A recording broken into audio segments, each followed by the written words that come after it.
Joe, you went to Korea for the first time, didn't you? Finally. I wanted to ask you about that. Finally went to Korea. Yeah. Just for like 3 days for Aki's birthday. Right. Yeah, it was freaking awesome. Yeah, Yeah. I mean, big surprise. Korea's kind of cool.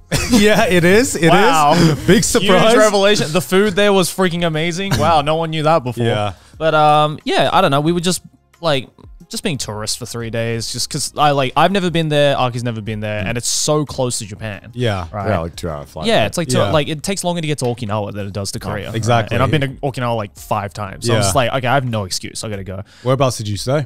Mostly just in Seoul. Yeah. I think because we only had 3 days, so Yeah, I it's not figured really like worth traveling yeah, much. I was like, should we take a day to like go to like Busan or like Gangnam or like other places like that? But I'm just like, I just kind of wanted to explore actual Seoul because it's a lot bigger than I thought it was going to be. Yeah, it's fucking massive. Yeah, Yeah. because like you see it on the map, right? And it's Yeah. just like, oh, it's like not that much different to like Tokyo, for example. Yeah. It's so much bigger than that. Because like even if it just seems down the road, it's like, oh, it's 20 minutes by train, and I'm like, how does that work? But yeah, so because we have like a couple of friends who like used to live in Korea quite a long time, so we were just like, just give us recommendations for like the most touristy shit we can do. Yeah, yeah. So we went to like the food markets there and like I guess the equivalent of Tokyo Tower in Seoul, which is called Namsam Tower, I think it's called. Yeah, it was really cool, just super chill. One thing that I was pleasantly surprised about is that everyone can speak English there. Yep.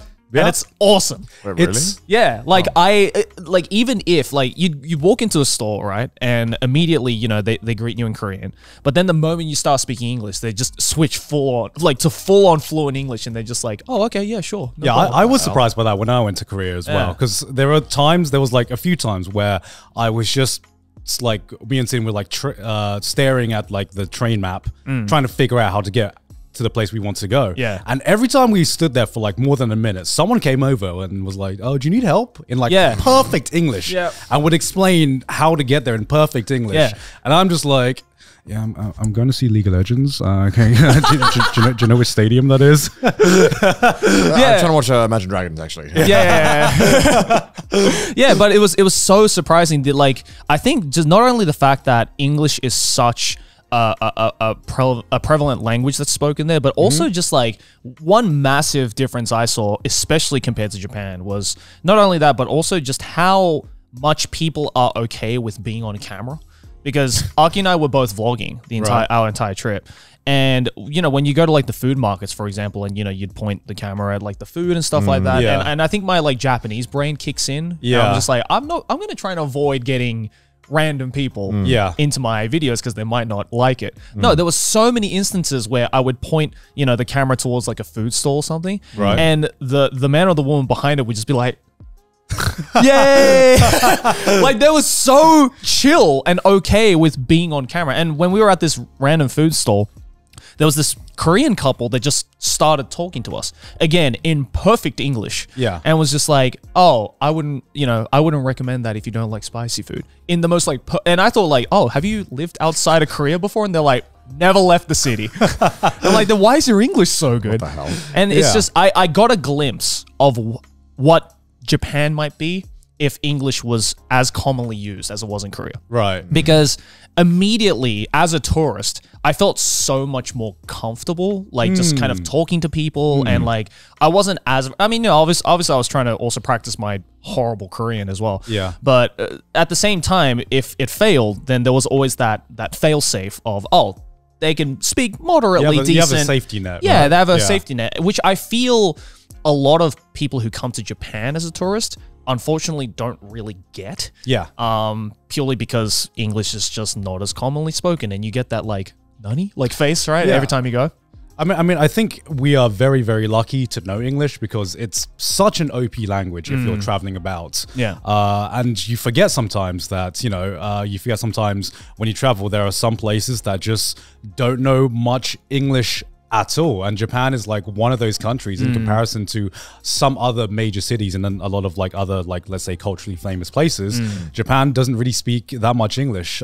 China's a big one as well. It's like if you go to like any major Chinese city, a lot of people there do not speak English and you forget, okay, English is only popular in certain places in the world. Yeah. And there are some places, and you've gotten used to being able to just like kind of like push through with, you know, really slow English in some places, Right. but in Japan, it's a lot harder than other places. This is why Yeah. everyone should learn charades professionally, just in case they don't speak English. You can then at least be like, all right, I know how to symbolize what Yeah. I'm doing. Like, Yeah. can I have chicken? Oh, that's not good. Stick on chicken, please.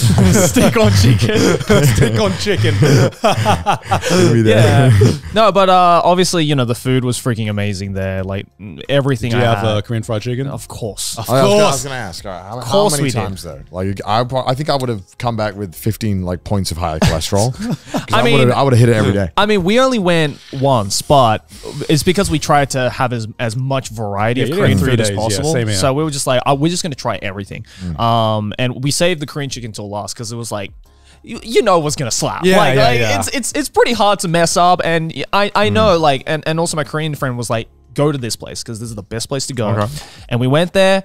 Man, I had a food wars moment. I was like 3/4 chub at least Bro, eating yes, this chicken, and yes. it was amazing. Best Like fried chicken, man. the Korean, like the barbecue there, the K barbecue there was also amazing and so cheap too. Yeah. It's insane. Like I thought eating out in Japan was cheap, but then when you go and eat out in Korea, it's like It's even cheaper. it's even cheaper. Yeah. It's great because like even the food stalls and stuff like that, I get confused initially because you know compared to the yen, the Korean won is like one extra digit. So 300 yen in Japan, which is about $3, is 3,000 Korean won. Yeah. So when I initially look at the prices, my heart just goes oh, but then I realize it's like oh wait, it's like $3. Yeah. So yeah, I got some of the most like amazing like street food there. Like everyone was so like hospitable and Yeah. like friendly, and they were so like eager to be on camera as well. Like I had this one woman who like dragged Aki and I into this seafood place, and she just like lured us in. We were like, all right, let's see what happens. Yeah. And she like dragged us into her like her shop, and she just started serving us this like fresh crab meat with like you know, like on a bed of rice with like a little bit of kimchi on top. Yeah. And Not bad. it was the most amazing thing ever. And she was plating it up like she was fucking serving it to Gordon Ramsay. She was just like, Yeah. okay, I will do you the best thing for you. Here you go, camera, look at this. Look, like she kept pointing to the camera, being like, focus on this, Yeah. on this, right? I'm like, what are you, a YouTuber? It's like a food review channel happening. Yeah, that's so bizarre. 'Cause I guess you're always in Japan, and rightfully so. You should assume that people just don't want to be on camera. Yeah. Yes, of That's course. the correct way of assuming. Yeah. Yeah. But that is, it's weird to think that they're just like, Yeah. bro, I'm the movie star. Get me on camera. How do I look? Angle the Yeah. video, flip the camera around. Let me see it. Oh, yeah. Okay, good. Yeah, good. no, honestly, like a lot of them were like that, and you know, and it's more understandable if it's like younger people, right? But a Yeah. lot of these people running these food stalls in Seoul, of the older generation, which Yeah. you would think is not that comfortable with being on camera, Right. But I guess you know the place we went to, the famous food markets there. There's been so many like food channels like doing videos there, Yeah. and TV stations doing videos there. So I Yeah. guess they're just like used to being on camera now. But I also think this is total conjecture, by the way. I think that when I went to Korea, it felt so eerie, right? Because it was so like you go to Seoul and you look around and you're like, this feels very much like Tokyo. Yeah. Like I remember saying to Sydney, if you had just dropped me in a random place in Seoul and dropped me in a random place in Tokyo, if I did not recognize kanji at all or anything like that, I would have a trouble distinguishing from like first looks which city I'm actually in. Yeah. They look eerily similar, but then you walk around and Korean people, from what I experienced, were just a lot less reserved than Yeah. Japanese people, right? Yeah. Japanese people are very, very reserved. And I think I would like to guess that internet culture is just a lot more prevalent in Korean culture. I would Oh, think. for sure. I mean, it's literally the country that kind of like birthed esports, right? That's where esports had its major roots put into it. So I would imagine that just the whole culture over there is much more aware of just in the internet age and just the online culture. Oh, yeah. I believe Yeah. so. Yeah. It's the only country on earth that has, I think, faster internet than Japan. Yeah. I think would- it has would one of the believe it. fastest internet connections in the world. I think it's number one. Yeah, I think Yeah, it's number yeah, one. Yeah. exactly. I can't remember if it still is, but a while back. I mean, it I was. certainly had no problems connecting to any Wi-Fi. That's for certain. It's so Yeah. publicly available. Yeah, exactly. Yeah, Did but you I- partake in the drinking culture at all? Yeah, of course I did. Bro, it is. They are brutal over there, man. bro. Holy shit. I mean, my only saving grace was that Aki is not that much of a drinker. Yeah. So I kind of had like a scapegoat for that. But my God, man, like I just even going to like the K barbecue and just looking across the room and just seeing like 20 soju bottles for like 3 people that are just sitting there and they're just laughing and drinking away like it's nothing. I'm like, bro, I feel sorry for the doctors that have to check up on your goddamn liver every year. Like, Sounds brutal. Soju is so tough. oh my God, yeah. But I did though. I guess like the one aspect to I guess the friendly the stranger friendliness in Korea that almost backfired in a way was there was this, I think it was like the second night we were in Seoul, and we were just kind of walking back from a restaurant, just chatting away or whatever. And this random dude just came up to me, random Korean dude, and I knew something was kind of weird because he kind of flagged me down. Yeah, and then he was like, "Oh, hey mate, how's it going?" He kind of spoke in like a slight Australian British-esque accent, but the kind where it's like a bad impression. Right. Oh, okay. And at first, I thought it was a fan. Yeah. Right? Because he just came up to me not so nonchalantly. Yeah. And so I responded like I would if it was a fan. I shook his hand. I was like, yeah, man, how's it going? Like, how's your night been? Blah, blah, blah. And then randomly, he just points towards this building in the distance. And he goes, I work there. And I went, cool. Didn't ask, but I'm glad you're happy that you work at that particular establishment that I'm unaware of.